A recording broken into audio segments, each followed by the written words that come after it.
नमस्कार। जय श्री कृष्ण। संस्कृत साहित्य की इस क्लास में मैं कुमार संतोष महाविद्यालय की स्नेही छात्राओं का हार्दिक स्वागत वंदन और अभिनंदन करता हूँ। स्नेही छात्राओं, आज की इस वीडियो में हम चर्चा करेंगे आपसे आपके पाठ्यक्रम में सम्मिलित एक प्रमुख पुस्तक रघुवंशम के षष्ठम सर्ग के संदर्भ में।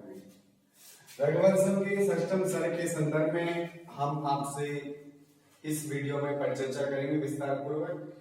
आपके पाठ्यक्रम में रघुवंशम का षष्ठम सर्ग, जिसका दूसरा नाम होता है इंदुमती स्वयंवर, इसके संदर्भ में हम इस वीडियो में आपसे चर्चा करने वाले हैं। तो साहित्य की एक परंपरा है, जब भी आप किसी नूतन या नवीन पुस्तक का या ग्रंथ का अध्ययन करते हैं तो सर्वप्रथम मंगलाचरण का विधान हमारी संस्कृति में है।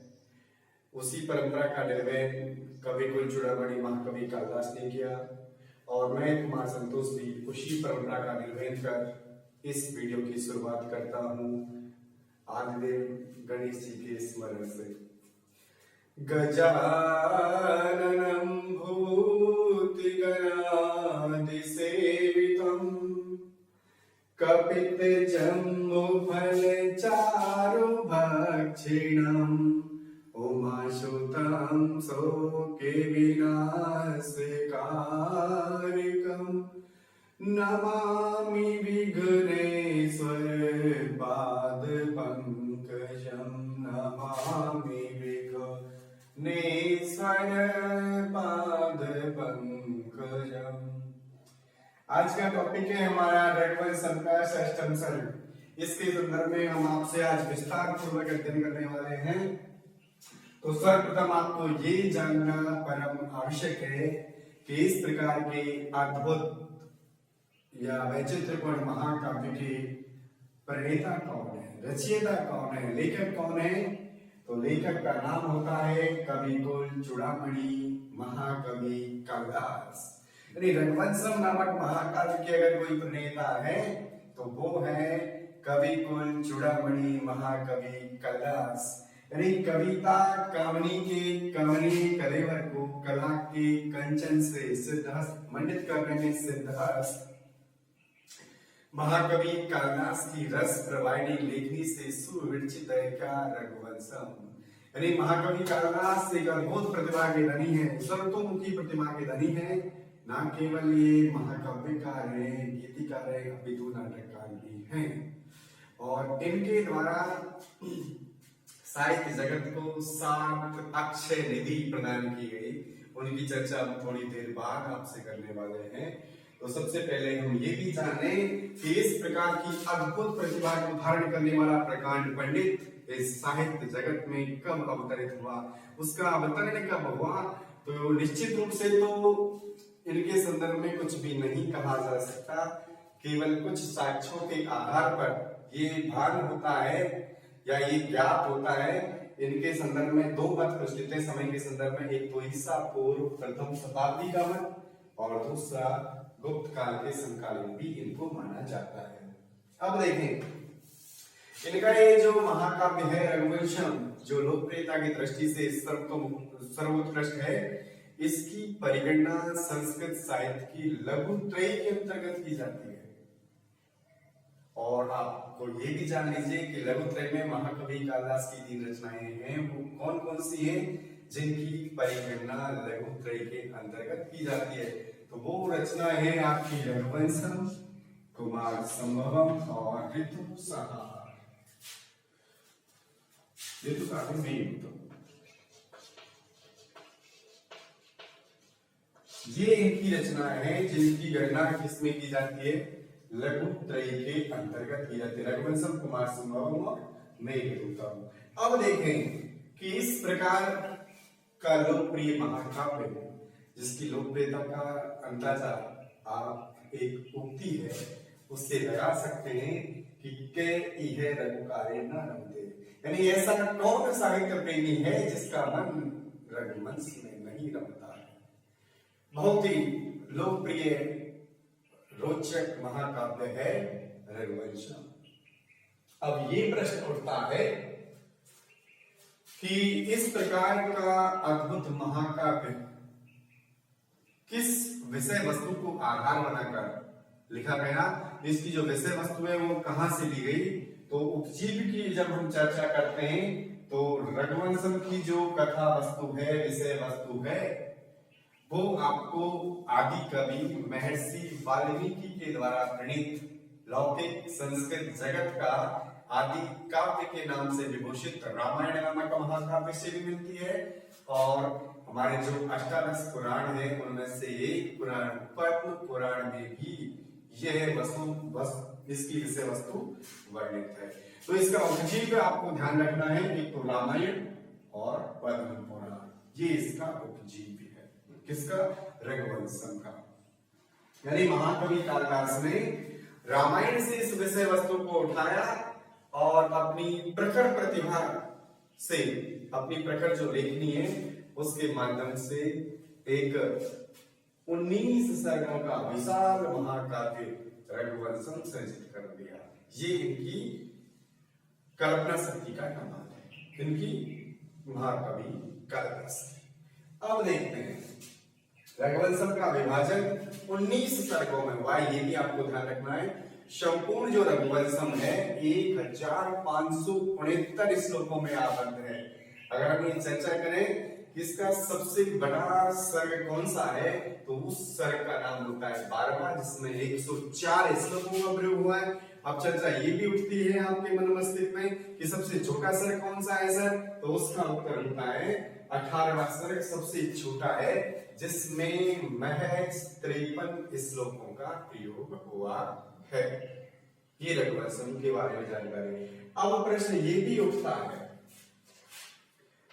कि इस रघुवंशम नामक महाकाव्य में किस रस का सर्वाधिक परिपाक हुआ, तो उसका उत्तर ये है कि इसका जो प्रधान रस है वो श्रृंगार है, अंगी रस के रूप में वीर रस है। ठीक है, रघुवंशम का जो प्रधान रस है वो श्रृंगार है, अंगी रस के रूप में वीर रस, जो कि महाकाव्य की विशेषता होती है। और देखें रीति, यानी कि किस रीति का, किस शैली का सर्वाधिक प्रयोग महाकवि कालिदास ने किया है, तो कालिदास के संदर्भ में आपको ये जानना, ये सूक्ति सुप्रसिद्ध है कि वैदर्भी रीति संदर्भे कालिदासो विशिष्यते। वैदर्भी रीति के संदर्भ में महाकवि कालिदास अपना साहित्य जगत में कोई सानी नहीं रखते, इसलिए उन्होंने वैदर्भी रीति का प्रयोग किया है। और देखें सर, उपमा कालिदास से आप जो षष्ठम सर्ग पढ़ने वाले हैं इंदुमती स्वयंवर, उसमें स्वयंवर आगार में उपस्थित राजाओं का विविध उपमाओं के माध्यम से महाकवि कालिदास वर्णन करते हैं। इसलिए इनके संदर्भ में एक सूक्ति सुप्रचलित है साहित्य जगत में।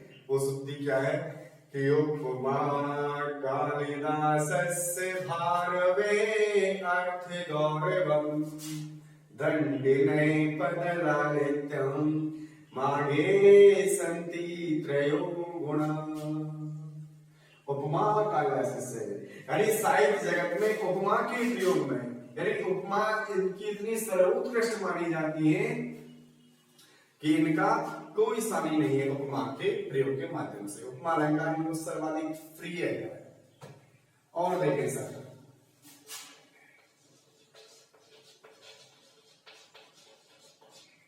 एक इनको उपाधि है, उसके संदर्भ में हम आपसे परिचर्चा करते हैं। महाकवि कालिदास को इंदुमती स्वयंवर के वर्णन के कारण, उसमें जब स्वयंवर आगार में समस्त राजाएं उपस्थित होते हैं और स्वयंवर वाला इंदुमती जब वरमाला लेकर एक एक राजकुमार को छोड़कर के आगे बढ़ती है, तो उस समय उनका जो मन है वो निराशा के गहन अंधकार में डूब जाता है, और जिसके पास जाती है उसका मन उत्साह से प्रफुल्लित हो जाता है।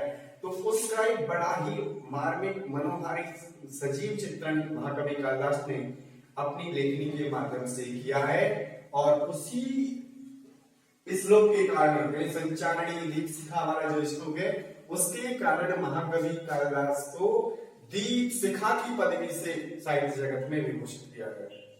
ये भी आपको ध्यान रखना है। अब प्रश्न ये उठता है कि इस रघुवंशम नामक महाकाव्य का शुभारंभ कहाँ से होता है और अंत कहाँ पर होता है, और इसमें कुल कितने राजाओं का वर्णन है। तो सनद रहे रघुवंश का जो वर्णन है वो सूर्य, रघुवंश का दूसरा नाम सूर्यवंश भी है, सूर्य के पुत्र मनु से प्रारंभ होता है और अंत में अग्निवर्ण तक चलता है। यानी कि मनु से प्रारंभ होकर के ये चला है आपका अग्निवर्ण तक। कुल 31 राजाओं का वर्णन है इस अद्भुत महाकाव्य में, जो महाकवि कालिदास ने हमें और आपके लिए धरोहर के रूप में सौंपा है। 31 राजाओं का वर्णन है किसमें, इस अद्भुत नाटक में महाकाव्य में। तो ये हुआ, यानी रघुवंश का प्रारंभ राजा दिलीप से होता है, अग्निवर्ण तक चलता है। जितने भी सम्राट हुए इस रघुवंश में, यानी जितने भी राजाओं का वर्णन है वो एक से बढ़कर एक हैं, अपने पराक्रम में, अपनी सामर्थ्य में, अपनी दानवीरता में एक से बढ़कर एक हुए हैं। लेकिन इनका जो अंतिम जो शासक था अग्निवर्ण, वो एक विलासी प्रवृत्ति का शासक हुआ। ये भी आपको ध्यान रखना है। अब हम चर्चा करते हैं महाकालिदास के बारे में। जब आप रघुवंश नामक महाकाव्य पढ़ रहे हो तो इसके कृतित्व के संदर्भ में हम आपसे चर्चा करते हैं कि इनके द्वारा जो 7 अक्षय निधि साहित्य जगत को प्रदान की वो कौन कौन सी हैं, तो उनके संदर्भ में आप सुन लीजिए। तो पूर्व में हम आपको बता चुके हैं कि महाकवि जो कालिदास हैं वो सर्वतोमुखी प्रतिभा के धनी हैं, यानी कि इनकी कलम साहित्य में विविध क्षेत्रों में चली। यानी महाकाव्य भी इन्होंने लिखे, गीतिकार भी इन्होंने लिखे और नाटक भी इन्होंने लिखे हैं। तो इनके द्वारा 2 महाकाव्यों का सृजन किया गया। महाकाव्य 2 हैं, रघुवंशम जिसमें 19 सर्गे और कुमार संभवम जिसमें 17 सर्गे हैं। रघुवंशम और कुमार संभवम 2 इनके द्वारा महाकाव्य लिखे गए और 2 ही इनके द्वारा खंड काव्य लिखे गए। ऋतुसंहार जिसमें 60 ऋतुओं का बड़ा ही नैसर्गिक वर्णन है, और मेघदूतम जो कि प्रकृति चित्रण का एक अद्भुत गीति काव्य है। यानी प्रकृति का सबसे ज्यादा आकर्षण वाली मेघदूतम के संदर्भ में, मेघदूत के बारे में कहा जाता है प्रकृति का चित्रविधि, तो मेघदूत हुआ। अब इनके द्वारा 3 नाटक लिखे गए, यानी कि महाकवि कालिदास के द्वारा 3 नाटक लिखे गए। एक तो वो नाटक भी सम्मिलित है जो जिसको आप बीए द्वितीय वर्ष में पढ़ के आए, संसार का सर्वोत्कृष्ट नाटक अभिज्ञान शाकुंतलम और बालविकाग्निमित्रम विक्रमोर्वशीयम, ये इनके द्वारा 3 नाटकों का सृजन किया गया। किसके द्वारा, महाकवि कालिदास के द्वारा। और कालिदास सर्वतोमुखी प्रतिभा के धनी है और ये 7 रचनाएं हमको धरोहर के रूप में सौंपी गए। कौन, कविकुल चूड़ामणि महाकवि कालिदास। रघुवंशम के 6वें सर्ग में आप इंदुमती स्वयंवर के बारे में वर्णन करेंगे। इंदुमती को अपनी भावी पत्नी के रूप में वर्णन करने के लिए विविध राजाएं सज धज करके स्वयंवर आगार में आते हैं और राजकुमार अज का वो अंत में वर्णन करती हैं। कौन, राजकुमारी इंदुमती। इसका वर्णन विविध उपमाओं के माध्यम से आपको पढ़ने और सुनने को मिलेगा। रस श्रृंगार है, तो इसमें नायक नायिका का जो नैसर्गिक वर्णन होता है, नक्सिक वर्णन होता है, उसमें श्रृंगार रस का प्रयोग किया जाता है। तो ये आपको पढ़ने और सुनने को मिलेगा। आज की वीडियो में इतना ही, और आप अपने स्वाध्याय पर विशेष ध्यान दें, क्योंकि जिंदगी में दौड़ना चाहिए, दौड़ नहीं सकते तो चलना चाहिए, चल नहीं सकते तो रिहर्सना चाहिए, और रिहर्स नहीं सकते तो कुछ नहीं कर सकते आप। यानी कि जिंदगी एक जगह एक स्थान पर रहकर नहीं व्यतीत की जा सकती। इसलिए आशा करता हूं आपके द्वारा आपके लक्ष्य के प्रति किया गया एक छोटा सा प्रयास भी आपको अपने लक्ष्य की ओर प्राप्त करने में बहुत सहायता प्रदान करेगा। इन्हीं शब्दों के साथ मैं कुमार संतोष आपसे विदा लेता हूँ। जय श्री कृष्ण।